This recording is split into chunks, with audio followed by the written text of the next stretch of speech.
Definitely gonna have to read that again. Watch that.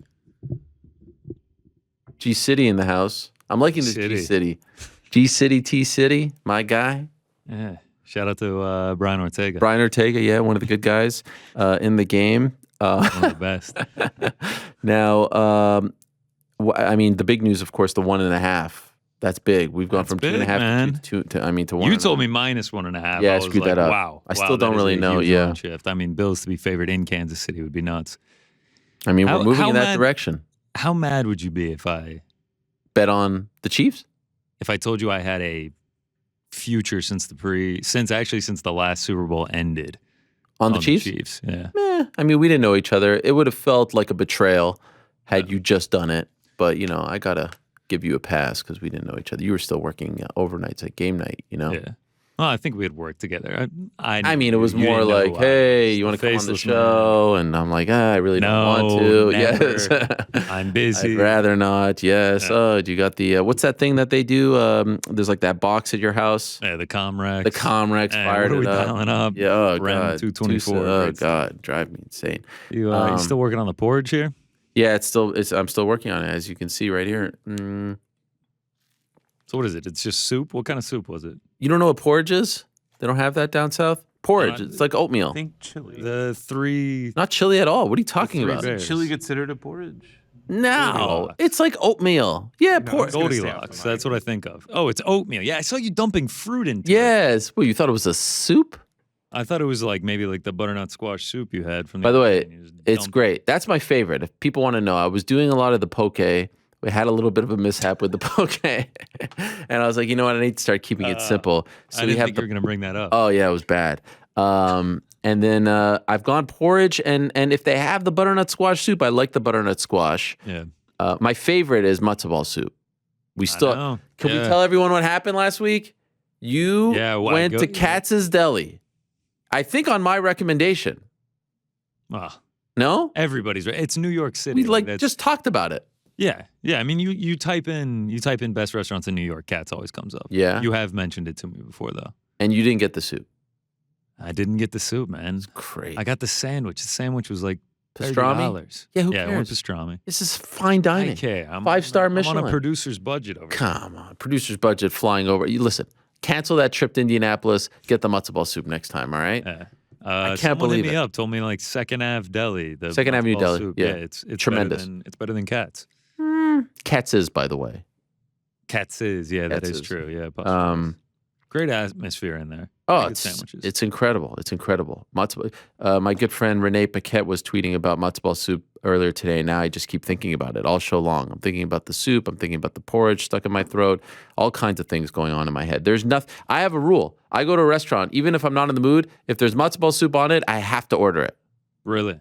You want to know something crazy? When I was in Florida for the little break, we went to a place like a deli. My son loves matzo ball soup as well. Ordered it. I did as well because that's my rule. They came back and they said, we want to let you know today's actually our last day. We're closing tomorrow. Tonight's our last night. These are our last meals. Your son just got the last matzo ball soup that we'll ever serve. So my little son got the soup. I didn't get the soup. And I was just staring at him and wondering if he recognized just how lucky he was and how jealous I was of him in the moment. You'll get it in Florida. Like, I know it was December, but like 1,000%. Dead middle of the summer, you would eat a big bowl of matzo balls. It is probably like my like matzo ball. Obviously, I love pizza. I love Italian, but like matzo ball soup to me is. It doesn't matter if it's breakfast, brunch, lunch, dinner. Of course, dinner is probably the best. Lunch is good too. Tremendous, just absolutely. What is the ball? Like, what is the ball? Yeah, that's a good question. What is the ball? It's just the broth is chicken. For sure, it's chicken. Is it salty? Like, salty. Yes, savory? It's basically chicken noodle soup, but you've got this thing there, and it's like soft and not too soft. If it's too soft, it's no good. There has to be some firmness to it, and it's to die for. It doesn't What? When you get in the middle of it, it still looks appetizing and everything. Yeah, of course. What are you talking about? It's just a ball. It's just like a white ball. It almost looks like a sponge, but it's just it's very salty. Trust me, just have it. All right, yeah. I would not steer you wrong. I'm gonna cross it off the list. Did you get the pecan pie? Nah. You didn't. You did it all wrong. Per diem was you did it all wrong. Pastrami sandwich. All right. I flew solo. I was thrown off by the way you order and everything. It was Yeah. It's a whole it's a lot. production. Yeah, it's a lot to take in. Okay, first pay-per-view of 2022. I mean, I can't wait for this. I think a lot of people are wondering. A lot of people are hinging their bets on your bets. They want to know. I hope they're not, man. I hope they're not. I mean, this is a difficult card to call. I feel like you can make it. You know, you're talking about just the main event and the co-main event, being able to make an argument for each fighter. I feel like you could almost do that in every single fight on the card. Let's go. All right. I got 4 singles. Okay. And a parlay. I'm probably gonna add more later in the week, but I gotta get there on those bets. I'm not there yet, but I do have 4 underdogs and a parlay for you. We'll start with the first one. I'm going to go with Trevin Giles over Michael Morales.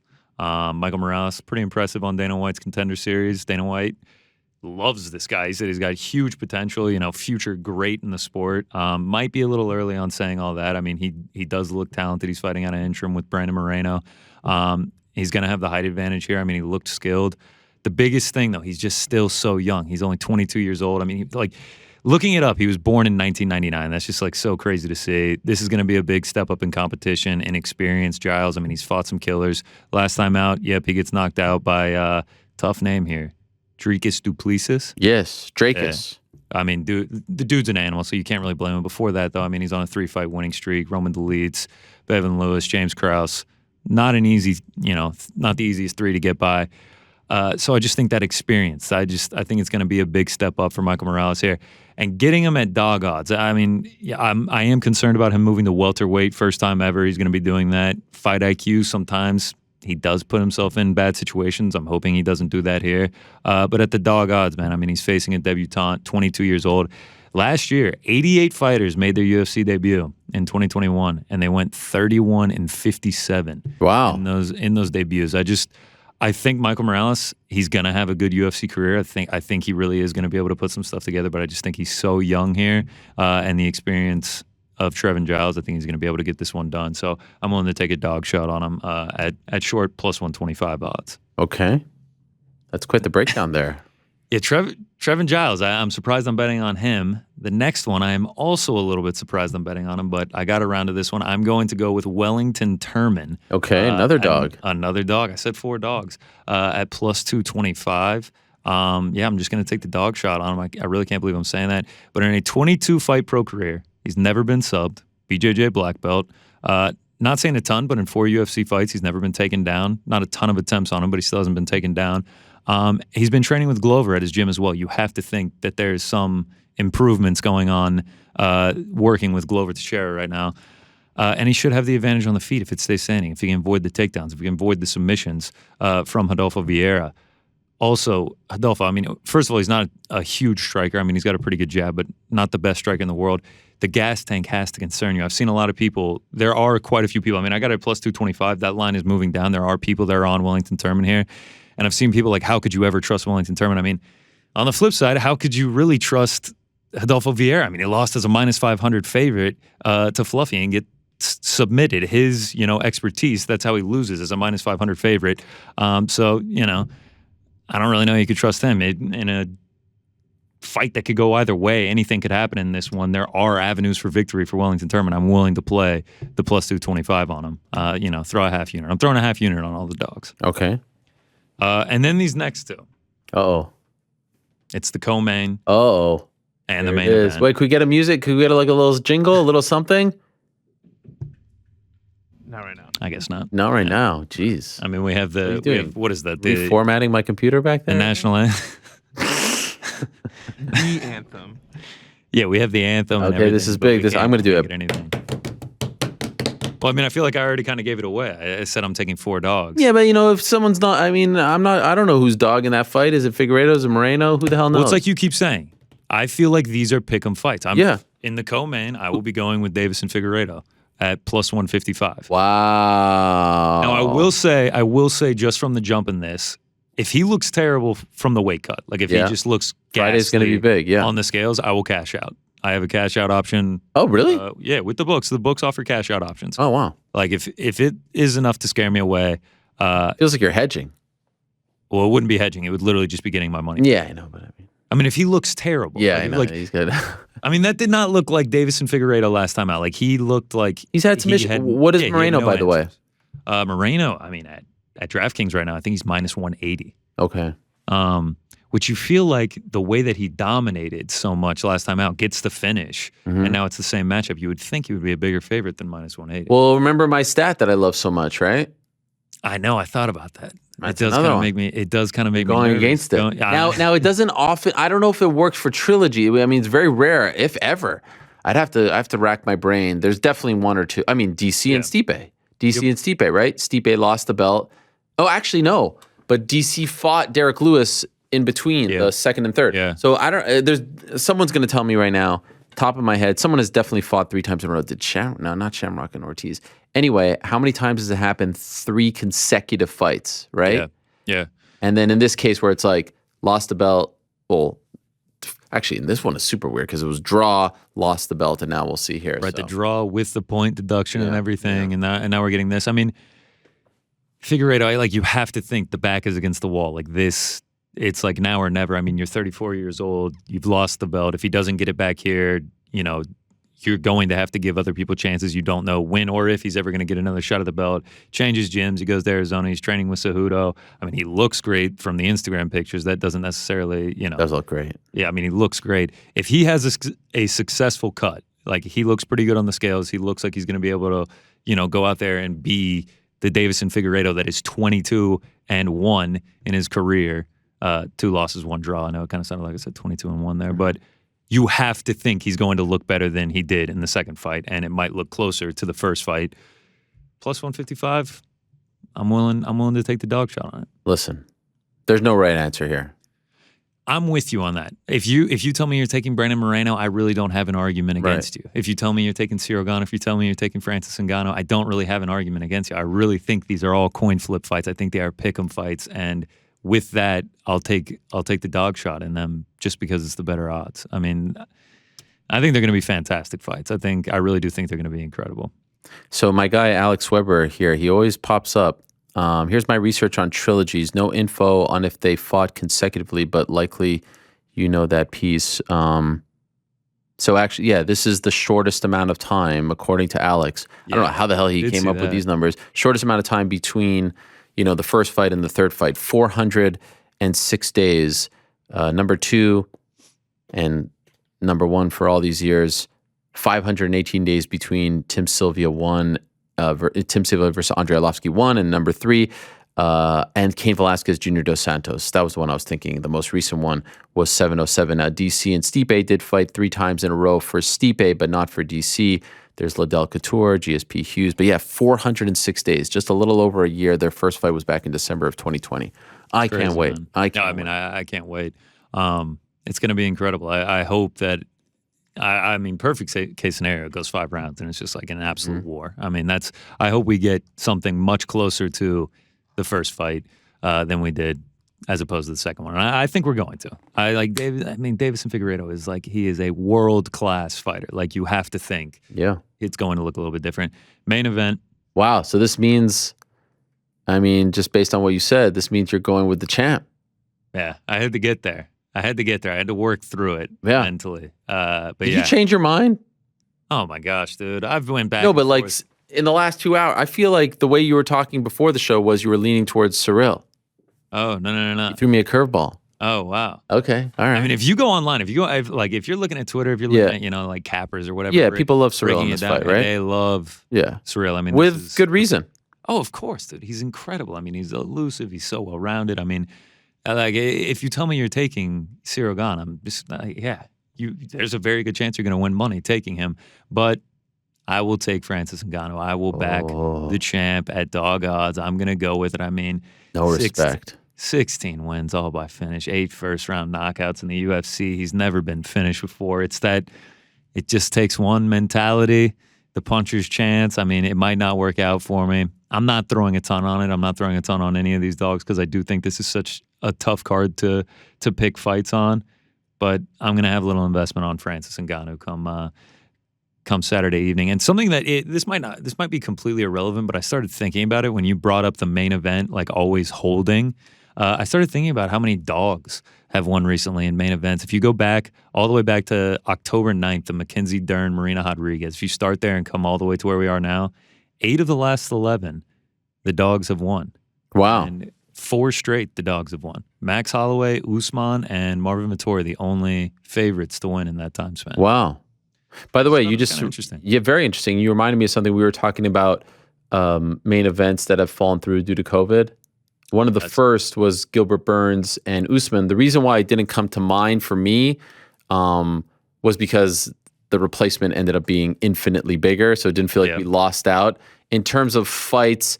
And thank you to I think it was El Cubano, maybe it was even Alex on Twitter that reminded me of this.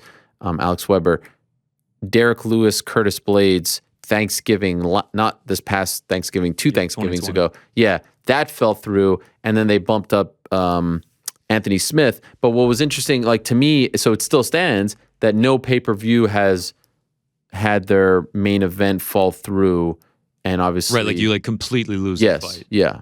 Because I mean, going from Usman to Burns, with all due respect, and then going to Usman Masvidal was obviously a much bigger deal, and it did tremendous on pay-per-view. So. I'd also be curious to know, and I'm sure there's a way of figuring this out, like, what's the record of the champion who's the underdog in these fights? Right, I thought about that when Sergio Pettis fought Horiguchi. I wanted to look that up, but I couldn't find any. He was underdog? Yeah, he was an underdog in that one. I couldn't find any like valid stats. Yeah. And, I started thinking more about it, and it's like, Sergio Pettis. I mean, we could see something similar here. You really never know. Cyril Gane could just be dominating like Horiguchi was, and then it just takes the one. So it is crazy to me that as good as Francis has looked, that he's the underdog. I mean, again, much respect to Cyril. The fact that they know each other probably helps. The fact that there's a lot going on in Francis's life right now probably helps. Obviously, Cyril much younger, hasn't been in the game that 3.5 years. But like, man, Francis has he has so many. Standing, he has so many tools, and he's getting a lot better in terms of his wrestling is concerned. The cardio to me is the big concern. Like if you tell me right now you've seen this fight, I'm not going to tell you who wins, but I've seen the fight and it's a finish, I'm telling you Francis won the fight. But if you tell me right now I've seen the fight and it's going 25, I'm going with Cyril. Now, that's not to say Cyril can't finish Francis because he can. Look what he did. But I'm just saying, who has the better chance of winning given those two scenarios? I'll pick those guys. But again, I mean, it's hard to argue against that. Francis has never been finished. Obviously, Cyril hasn't either. He's never even lost. But like, Francis's path to victory is to end the fight. Right. I mean, it's gonna be fascinating, dude. You teased me. You said what you might have a maybe pick. later. Maybe later. Wow, Maybe later. tease everyone. We'll get it after. You got to pay fight. a premium for that. That's going to be on my Patreon. Just kidding. I don't have a Patreon. Then what goes on the Substack? 'Cause I'm already paying for the Substack. I asked to get that for free. You told me I had to pay for it. No freebies. All going to charity, by the way, so I don't make anything off it. Any parlays? Sure. I do have one parlay. Okay. 3 legs. All right. We'll kick it off. Jack Della Maddalena. Oh, yeah. Versus Pete Rodriguez. I'm going to take this one. Fight does not go the distance. I mean, this is just 2 heavy-handed boxers. Della Maddalena, he's just the much more crisp of the 2, in my opinion. Just tighter, more refined, mixes in the kicks well. Nice counter-punching. Pete Rodriguez. I mean, he is just aggression from the jump. If he takes you down, he's going to be active. He's going to be looking for the ground and pound. And I think aggression is what rules the day here. At some point, I think these 2 are going to start brawling. And at some point, I think someone is going to get dropped. I went back and I watched all of Pete Rodriguez's professional fights. It took me about 5 minutes because he has a combined cage time in 4 fights of 4 minutes and 37 seconds. Albeit it's not against the best competition on the regional scene. But he does have KO potential. I mean, he puts people out. And if you combine pro and amateur, 10 of his 12 fights have ended in round 1. Other one ended early in round 2, but those were 3-minute rounds. And then he did have 1 decision, but those were also 3-minute rounds. Della Maddalena, 12 pro fights, 11 ended by finish, only 1 even making it to the 3rd round. I just think at some point it's going to go into a flurry of punches. It's going to turn into a boxing brawl, and someone is going to get dropped. So I don't think it goes the distance here. All right. Next up, Ilia Topuria, our guy that we just had on here earlier. Lovely fellow. Lovely fellow, man. He was, I wasn't expecting that much. I don't know. He's just very charismatic in the interview. Well, it's sometimes, on the shoulders of the interviewer to get that out, Yeah. Just saying it doesn't just happen organically. Thank you. Thank you for that. I mean, it just doesn't show up. You got to do your research. You got to get it out of them, Yeah. Well, the price is pretty pretty high to pay here, and it just keeps dropping. I got 500. I don't even think you can get that anymore. But I do think he gets it done. Jourdain, he's coming off the win over Andre Ewell. This is also short notice for him. But Ewell, he really didn't have any sort of grappling threat to offer, which played to a huge advantage for Jourdain because he is a pretty decent striker. But when we see him fight guys who can take it to the mat, he tends to struggle. Desmond Green, Andre Fili, Julian Erosa, he's 0-3 when he gets taken down more than one time, and Elia does have that threat. He can take this down to the ground if he wants to. When he's not getting first-round KOs, we saw him take down Yusuf Zalal 5 times and control over half the fight.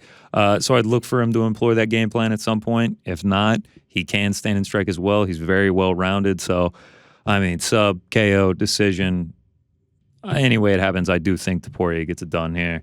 And then to finish it off, Heoni Barcelos, minus 440 over Victor Henry. This was supposed to be on the Dacus Lewis card, got canceled. I had Barcelos then. I got Barcelos now. I mean, he's super well-rounded, great. He has very good striking. He's very accomplished in BJJ. I believe he's a 7th-degree coral belt, which is like got to be one of the highest I've ever seen when I'm researching these fighters. I mean, he's just born to be a fighter. So yeah, I'm sticking with Barcelos. I had him picked the other time around. Only thing that's interesting to note, Barcelo closed around minus 350 for the Lewis Dacus fight. You know, Henry's going to have a longer camp now. I would have thought maybe, now he's more juiced up to minus 440, and that was the best price I could find on him. So I'll still take him to win here. And when you mean juice, you don't mean taking steroids? No. Okay, I just want to make sure. USADA, shout out to USADA. Yeah. Things done. Yeah. No, like the line is inflated now. Like he closed at minus 350, and now he opened there and has been inflated to minus 440 and beyond, which is just interesting because it's the same fight, but now Henry has more time. But I'm still riding with Barcelos. Heavy price to pay on pretty much all these, but pays out minus 104. So I'll probably add a couple more picks, kind of like Saeed Nurmagomedov in a parlay, maybe the co-main over 1.5. But I haven't bet those yet, so we'll maybe a little a little Ngannou Bills parlay. Who knows? Wow, get crazy. By the way, is that what Helwani's betting? I'm just saying. Great insight here from our good friend Jedi Goodman. That's Jed space I dot Goodman. Since UFC 74, for heavyweight undisputed title fights, the favorites are 10-10 using the closing line. 10-10. Wow. How about that? And how about this one? UFC Flyweight Championship bouts, the favorites 13-4-1. That's not good. Just saying, them's the facts. Yeah, I mean, those are the facts, man. I mean, listen, if the underdogs go 1-1, I would still get a small profit. It wouldn't be the best scenario, but yeah, if I go 1-1, that would be I can live with that. Do you drink tea? Yeah, occasionally green tea. What do you think of Woodley's method of continuously dunking the tea bag? Like usually you just let it sit and then you remove it, but he was dunking it a lot. I also feel like you only do it for like 2 minutes. Yeah, because then it gets the like camera angle was so right odd there. That it was it was right when you said something too. Yeah. It was great. I found it soothing. I don't know if it annoyed anyone. There was something soothing, but I've never seen someone dunk it that much. Reminded me back in the ESPN days, we had Masvidal on the Monday after he knocked out Askren. Literally, it was a huge day. We actually had Askren and we had Askren's first interview after getting knocked out, which exploded, like got 2.5 million views. It was nuts. And then Masvidal had a massive plate of pancakes and was pouring the syrup right in front of the camera, and wasn't just like pouring it. He was doing it very like it was like putting his arm all the way up here, and there was something funny about it to me. Yeah. Wearing sunglasses. So we're gonna have him on in a bit. Trees, man. Rough winter for the trees behind Woodley. What do you mean? Because they didn't have leaves on them? I mean, they just looked.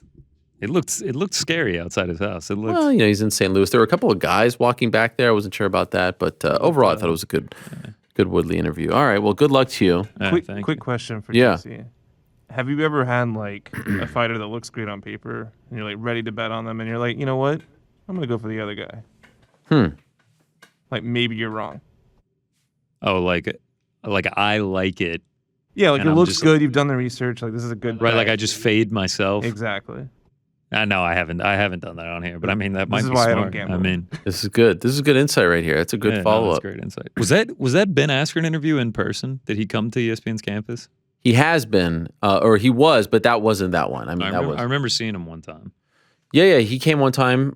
He was doing some tryouts and stuff, and he came in studio, but not the one after he lost. I mean, this was literally the Monday after. All right. Well, let's get to some questions here. At 4 o'clock, we're going to be joined by Jorge Masvidal. Thank you very much to you, Mr. GC.